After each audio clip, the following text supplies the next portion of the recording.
Lá no edital do Enem, tem um tópico que é assim: as constituições brasileiras. Você entendeu que está no plural? Você precisa conhecer, com riqueza de detalhes, todas as constituições brasileiras. E aqui eu peço para que você tenha um olhar específico para cada uma dessas constituições. Você tem que olhar para política, economia, questões trabalhistas, questões educacionais. Esse é o bizu para que você possa fazer uma prova massa, tá bom? Então, vai lá, de olho aí na tela que a gente vai conhecer cada uma das características dessa Constituição. Perceba, no âmbito político, a Constituição de 1934 implantou no Brasil o voto universal, direto, secreto e facultativo. Professor, o que é voto facultativo? Só vota quem quer. Gilbert, no Brasil de hoje, o voto é facultativo ou é obrigatório? Aprenda, nós temos as duas modalidades. O voto é facultativo para uma minoria da população e é obrigatório para uma maioria da população. Professor, para quem no Brasil de hoje o voto é facultativo? É facultativo para jovens entre 16 e 18 anos que não tiraram o título de eleitor. Esses só votam se quiserem. Professor, eu tenho 16 anos, eu tirei o título de eleitor, então você é obrigado a votar.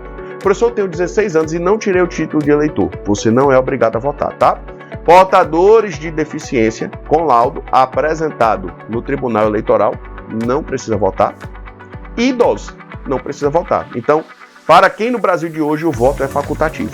Menores entre 16 e 18 que não têm título, mais portadores de deficiência com laudo, mas idosos, tá bom? Professor, e o restante da população? Parabéns, você é obrigado a votar. Então, uma minoria da população tem voto facultativo, uma maioria da população tem voto obrigatório, tá? Vai, de olho na tela. Professor, quem é que podia votar? Votavam homens e mulheres maiores de 21 anos. Analfabetos não podiam votar. Mendigos não podiam votar, soldados não podiam votar, padres não podiam votar. Nesse momento, fora criada a Justiça Eleitoral. E aqui tem uma tríade que você já conhece. O Brasil era corporativista, nacionalista e sindicalista, beleza? Vai lá, continua de olho aí na tela. No que tange à economia, existia uma perspectiva de superar o modelo agroexportador, aqui você lembra bem forte, café, superar o modelo agroexportador brasileiro e incentivar atividades industriais. Dessa forma, para desenvolver a indústria, Vargas vai abrir linhas de crédito, ou seja, empréstimos, tá? No que tange ao trabalhismo, vou colocar aqui uma estrelinha, vou colocar aqui o coração de I love you, chuchu, tá certo? E te dizer que esse foi um tema que já caiu na prova do Enem várias vezes. Então, pensar em Vargas é humanamente impossível desassociar Vargas do trabalhismo. Então, fica ligado. No que tange às questões trabalhistas, o que é que Vargas faz? Proibiu diferenças salariais no que tange a idade, sexo, nacionalidade e estado civil, tá bom? Reduziu a jornada diária de trabalho para 8 horas. Professor, e como era antes? Na época da República Velha, o maluco trabalhava 12, 14 horas por dia. Professor, qual o salário dele? Uma miséria! Quanto ganhava uma mulher? Meia miséria. Isso é o cúmulo da humilhação. Ei, você ganha uma miséria? Não, eu ganho só a metade, eu ganho meia miséria. Não rola, amigão. Era assim. Preste atenção. Ele vai reduzir a jornada de trabalho para 8 horas por dia. Antes tu trabalhava 12, 14. E quando tu reduz a jornada para 8 horas por dia, tu vai trabalhar por semana 48 horas, tá? Vamos pensar um pouquinho aqui comigo. Vamos ver se você tá bom de matemática também. Segunda, terça, quarta, quinta, sexta e sábado. 6 vezes 8, 48. Tu vai trabalhar de segunda a sábado, 8 horas por dia. Professor, e o domingo, hein? Vargas criou o repouso semanal remunerado.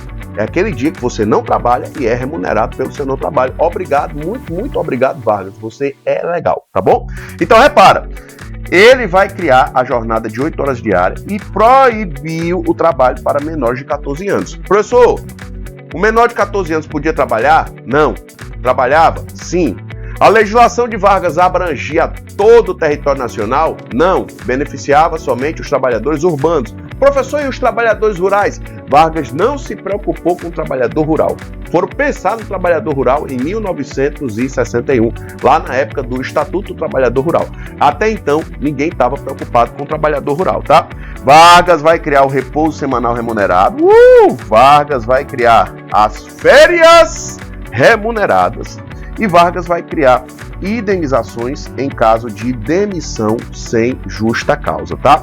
Todas essas benesses aqui foram construídas por Getúlio Vargas. Vale lembrar também que logo ao assumir, Vargas cria o Ministério do Trabalho. O Ministério do Trabalho foi criado por Getúlio Vargas. Um ministério que na sua pauta tem o dever, a missão, a obrigação de começar a pensar nessas possibilidades de legislação trabalhistas. E claro, ainda a Constituição de 1934 vai falar sobre educação.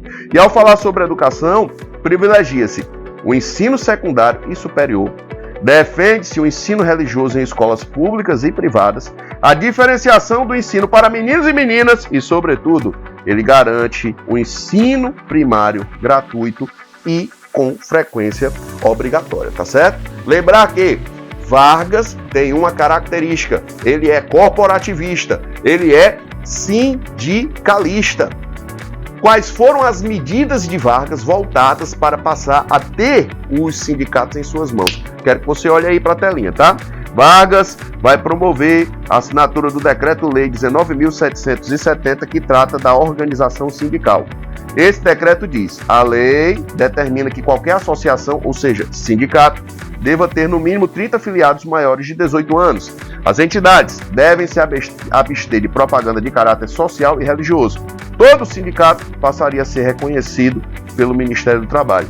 Esse sindicato controlado por Vargas é o Sindicato Pelego. Sindicato esse que, por sua vez, não está fazendo greves, tá?